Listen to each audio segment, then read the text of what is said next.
লাস্টের পার্টে বলবো, লাস্টে আমাদের যে আইটেম সংটা বের হয়েছিল এটা আসলে আমরা কোনো জায়গায় রিভিল করি নাই যে আমরা আসলে এই গানটা শুট করেছি 4 ঘন্টায়। আমরা ঈদের সবাইকে গুলগুলি পিঠার দাওয়াত দিলাম। মাংস খান বা না খান, গুলগুলি পিঠা খায়েন। শুভ ভাই যেটা বললো, আসলে আমাদের মানে অনেক কষ্ট করেছে এই কাজটার জন্য। এবং লাস্টের পার্টে বলবো, লাস্টে আমাদের যে আইটেম সংটা বের হয়েছিল এটা আসলে আমরা কোনো জায়গায় রিভিল করি নাই যে আমরা আসলে এই গানটা শুট করেছি 4 ঘন্টায়। সো একদম 4 ঘন্টায়, মানে আমাদের বৃষ্টি ছিল, আমাদের শুরু করতে লেট হচ্ছিল, সব কিছু মিলে।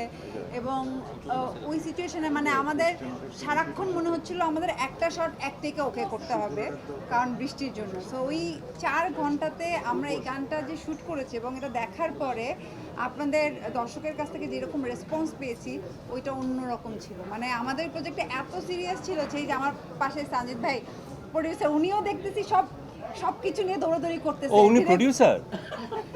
মানে পুরো শুটিং এ মোটামুটি মানে উনি সারা আফান ভাইকে মানে প্রোডাকশন বয় থেকে শুরু করে লাইটম্যান, ড্রেসম্যান, মানে প্রডিউসার যখন এত আন্তরিক হয় যে এমন কিছু নাই, একদিন আমাকে বাসায়ও নামাইছে। তো হ্যাঁ, আইটেম সঙ্গে দিন। সো দের ইজ, তো এটা কেন বললাম যে আমাদের পুরো টিম, শাওন ভাই, আফান ভাই, আমরা সবাই, আমাদের প্রোডিউসার, জি আমাদের প্রোডিউসার তো পরিচয় হয়েছে, বাট আমাদের শাওন ভাই, আফান ভাই। ও সত্যি তাই? আচ্ছা আমি তো আমি জানতাম না। হ্যাঁ, ওইটা আসলে আমাদের জামদানি শাড়িটা আসলে হুট করেই পরা হয়েছে। আমি আমার যে কস্টিউম ডিজাইনার ছিল নরিন আপু, ওকে আমি বললাম যে আমাদের গানের শাড়ি পরার কোনো প্ল্যান ছিল না, কামিজ ছিল। তো ওকে আমি বললাম যে আমার কাছে একটা রেডি জামদানি আছে, ব্লাউজও রেডি, তো আমি এটা পরে ফেলি। তো ও বললো ওকে। তো আমরা একদিনের মধ্যে ওটা ঢাকা থেকে নিয়ে যাই, অ্যান্ড দেন আমি শাড়িটা পরি। তো আসলে ওইটা আগে থেকে কোনো প্ল্যান করে না, সাডেনলি হয়েছে। আমরা ঈদের সবাইকে গুলগুলি পিঠার দাওয়াত দিলাম। মাংস খান বা না খান, গুলগুলি পিঠা খায়েন। সুবহানাল্লাহ। না